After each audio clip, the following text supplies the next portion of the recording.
Comme chaque jour à 10h30, ce sont deux traders qui se mettent à votre service pour vous offrir une lecture graphique et technique de la séance en cours. Romain Daubry, qui nous attend comme chaque mardi depuis la cellule info d'experts de Bourse Direct. Bonjour Romain, et Jean-Louis Cussac, que l'on retrouve au quotidien dans ses bureaux de Perceval Finance Conseil. Bonjour Jean-Louis, merci donc à tous les deux d'être présents au rendez-vous. Romain, comment voyez-vous les choses ce matin sur le marché ? Bonjour Cédric, bonjour à tous. Toujours comme un rebond dans une tendance qui reste de fond baissière. Il faut savoir qu'une des caractéristiques des rebonds dans les tendances baissières, c'est qu'ils sont très puissants. Ça n'invalide pas le mouvement baissier encore à ce stade-là. Pour l'instant, on n'a pas de structure de retournement haussière sur le marché, mais on a quand même un rebond qu'on a accompagné, dont on approche des premières cibles en tout cas. Il faut voir que du côté de la position ouverte sur le futur CAC 40, eh bien les vendeurs conservent la main. Ils n'ont pas capitulé du tout sur les 35 000 contrats ouverts à peu près dans la séquence baissière qu'on a entamée à partir du 21 avril. Eh bien, il y en a même eu 2000 de plus ouverts au cours de la petite baisse d'hier. Donc là, il y a un match qui se joue sur les niveaux actuels pour une partie de la position ouverte sur le futur, mais les niveaux de vente ont été un peu au-dessus. Et on va les détailler, mais ce qui anime le rebond, c'était aussi un très fort excès de pessimisme, visible tant du côté de la couverture dans les portefeuilles qui était très importante, qui diminue un tout petit peu, même si on reste couvert à ce niveau-là. Ça s'est traduit aussi avec une volatilité qui est toujours assez haute, évidemment. Et puis dans le discours des opérateurs qui était vraiment très très très très négatif. Et en contrepartie de ça, il y a du cash. Et puis on est arrivé sur pas mal de titres et sur pas mal d'indices, sur des niveaux de support importants. Alors on a enfoncé des niveaux d'alerte de long terme sur les indices américains, on tourne autour sur les indices européens, et c'est ce qui permet de rebondir pour l'instant et de revenir un petit peu, mais toujours dans un mouvement qui de fond reste baissier, même si on a encore des possibilités d'extension. Alors on a un deuxième gap ouvert sur l'indice CAC 40 cash depuis le 13, donc le 13 mai et le 17 mai. Ça pourrait donc être aujourd'hui un gap de continuation qui donnerait une cible située aux alentours des 6500 points. Ça, c'est sur la partie cash et un peu large. Sur le futur CAC 40, très précisément, on avait une cible de la sortie du trading range 6083, 6260 qui donnait une zone 6435, 6444. On est à l'intérieur pour l'instant, donc peut-être une petite pause sur le marché à très court terme. La prochaine zone de résistance importante, c'est la zone 6472, 6490. C'est le troisième niveau à partir duquel les vendeurs ont attaqué. Au-dessus, ils avaient attaqué à 6548 points, et puis encore au-dessus à 6680 aux alentours. Donc il y a encore de la marge, et les vendeurs ont encore de l'avance. Il faut rappeler que c'est une semaine d'échéance des marchés dérivés, que donc les mouvements sont faussés aussi par cette échéance, c'est-à-dire qu'il y a des mouvements techniques qui se mettent en place. C'est ce qui nous fait penser que si l'invalidation baissière devait se mettre en place, ça se ferait plutôt dans les semaines qui viennent et pas instantanément dans cette semaine d'échéance.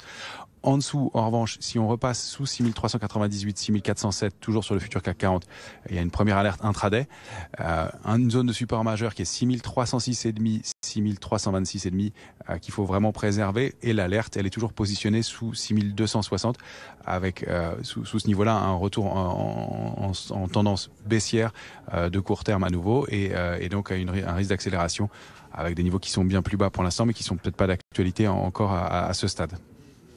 Voilà donc la lecture proposée par Romain Daubry depuis la cellule info d'experts de Bourse Direct. Jean-Louis Cussac chez Perceval, comment regardez-vous évoluer ce CAC 40 ? Alors, on reste dans une reprise technique, tout à fait. Et hier, on ne l'a pas infirmé. Je disais, on est toujours dedans, même si on avait atteint un point haut potentiel, 6375, on a marqué un arrêt en dessous, on est revenu en arrière, on est repassé un peu hors séance au-dessus, et puis ce matin, on a démarré un peu plus fort. C'est attention à pas avoir une analyse graphique trop scolaire. Il faut vraiment intégrer, je pense, c'est indispensable, les forces de construction. Donc, en effet, Romain parle des dérivés, des contrats, etc. Ça en fait partie. Ce qui en fait partie, essentiellement pour moi, c'est la volatilité implicite qui reste extrêmement élevée à 23. Donc, moi, j'ai plutôt, si vous voulez, un biais un petit peu haussier. Alors, attention, je n'ai pas de conviction non plus. Je travaille dans les deux sens. En fonction de l'amplitude, je peux jouer des signaux techniques, mais c'est pas évident. Là, on aborde le marché avec beaucoup de prudence. prudence, en effet aussi parce que c'est la semaine de l'échéance.